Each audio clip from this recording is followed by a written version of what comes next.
I am so distressed and disappointed that the blackest city in the United States of America is heading into Black History Month with its all-black council tearing each other down. We're not tearing you down. You took your black behind over to Africa for 20 days and didn't tell anybody. Tonight, the city of South Fulton is launching an audit of the mayor after a citizen complaint revealed he may have used a government credit card for some personal expenses. Has led city council members to launch an independent audit of Mayor Khalid Kamahu, now known as Kobe's city business card and/or P card. We are back at South Fulton, and Mayor Kobe isn't just fighting these allegations, he is basically trying to rewrite the narrative. In this latest heated city council meeting, instead of addressing this $26,000 in questionable spending, he took a different route. He made it all about Black history, about tearing each other down, about unity, of course. Instead of explaining why taxpayer money is funding his luxury trips, he made it seem like he was the victim. But here's the problem.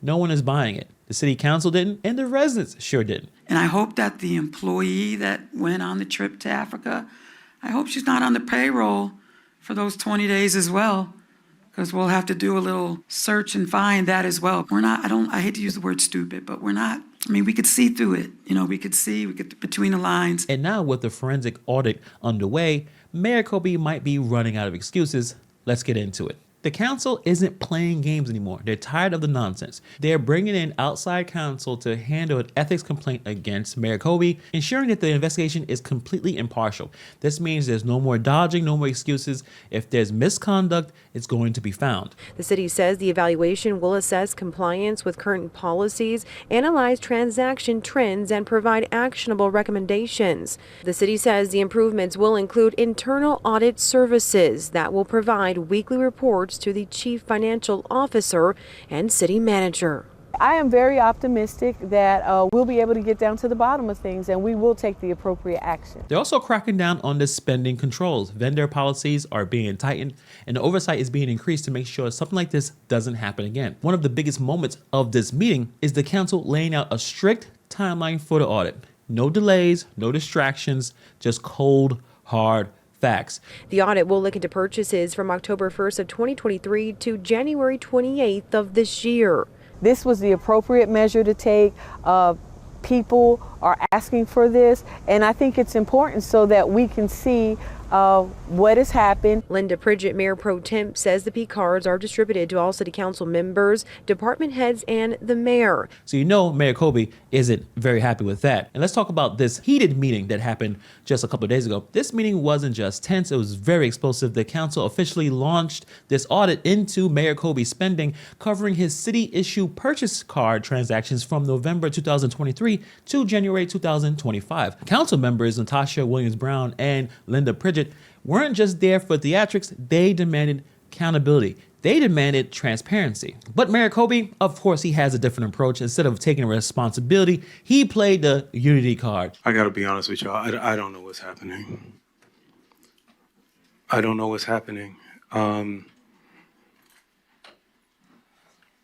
First, to be clear, we are not a body of equals. The mayor has a separate set of roles and responsibilities. The father of our city is here. There's an entire section for the mayor's roles and responsibilities, and one of them is to create the agenda and chair the meetings. I'm very uncomfortable chairing a meeting with agenda items that have not been vetted and discussed.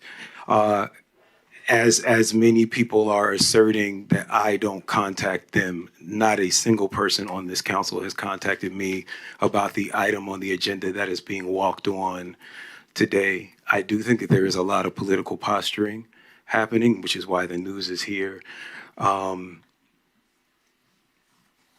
am so distressed and disappointed that the blackest city in the United States of America is heading into Black History Month with its all-black council tearing each other down,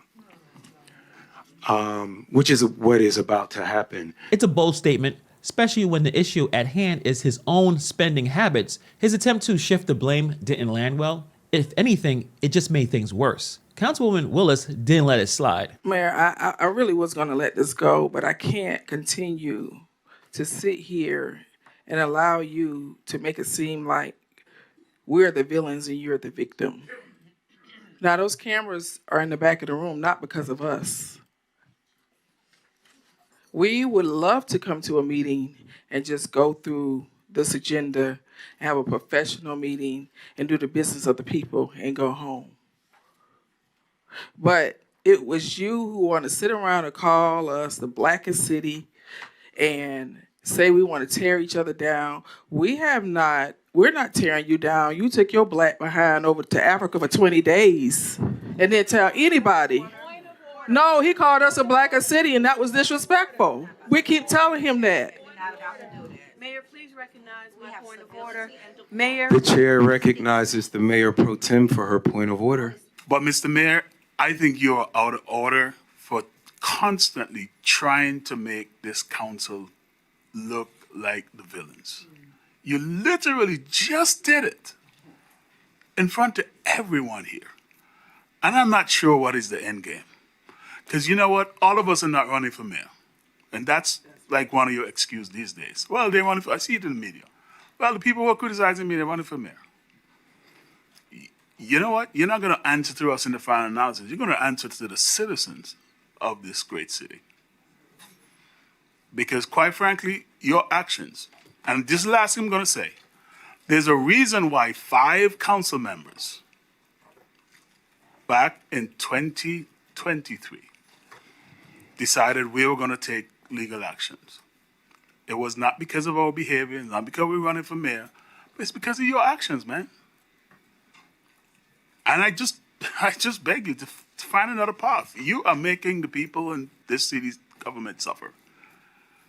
Because we don't want to be here going through this. You know, I just want to show up. I said this from day one I was sworn in. Show up, do good work, and stay out the media. That's right. And that continues to be my motto. So, Mr. Mayor, I am sorry. You have just stood here and lied in front of the people on us, and you owe this council an apology. Thank you. Translation, nice try, but no one's falling for the nonsense.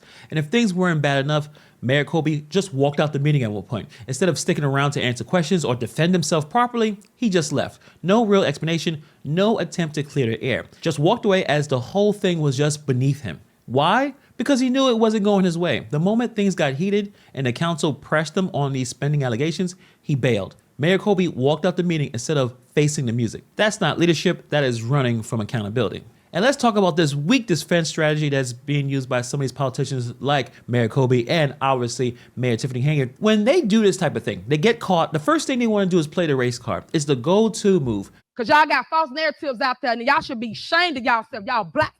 Y'all are black. And y'all sitting up here beating and attacking on a black woman that's in power. Y'all should be ashamed of yourselves. All the stuff that y'all did to get people to come to our community, to just diss and down our community. Shame on y'all. Shift the blame, make it about systematic oppression, and hope people forget about the actual issue. But here's the reality. Corruption is corruption, no matter what race you are. Mayor Tiffany Hayard does the exact same thing. Whenever she's questioned, she cries racism or claims that people are just trying to tear down black leaders. But this mindset doesn't protect black communities, it destroys them. It allows politicians to avoid accountability while the people they claim to represent suffer. This type of deflection does real damage. Instead of addressing the problems, misuse of taxpayer money, lack of transparency, outright corruption, it turns everything into an emotional debate where facts get lost. And who really benefits? Not the people, just a politician that gets to dodge responsibility just a little while longer. Mayor Kobe and Mayor Hayard aren't being criticized because they're black, they're being criticized because they failed the people they were supposed to serve. And no amount of we need to uplift each other rhetoric is going to change that. Communities don't get stronger by excusing bad leadership. They get stronger by demanding better. And right now, South Fulton is doing exactly that. So going back to Mayor Kobe's defense, he believes that this is just a smear campaign. This is a system against him. The policies are designed to trap officials. This is what he believes. But the problem is that South Fulton residents are not falling for it. Social media has exploded with frustration, and a lot of people want this guy to resign. Many residents believed in him because he came from being an activist. But now it feels like he is just another politician. Mayor Kobe's talk about unity is not landing. Why? Because his actions are the problem. The council's audit isn't dividing the city. His spending is dividing the city. And now people who want to support him are now the ones demanding answers. And again, let's break it down for you guys who do not know. This is $20,000 for the Ghana trip. This was marked as economic development, but at this point, no one has seen this economic progress. $1,300 for a drone, which is again, ridiculous. $5,000 in airfare, and still 112 missing receipts. So it looks like this forensic audit may be the final nail in the coffin for Mayor Kobe. If more evidence surfaces, his time in office will be over soon. This isn't just about him, it's about how South Fulton moves forward. The council has a chance to prove that corruption won't fly there, and the leaders will be held accountable. So that taxpayer money will actually serve the taxpayers. So the city's watching, the residents are demanding answers, and Mayor Kobe, he's running out of ways to spin this narrative. So let me know what you guys think about this in the comments below. Thank you for taking time to watch this video, and I'll see you guys in the next video.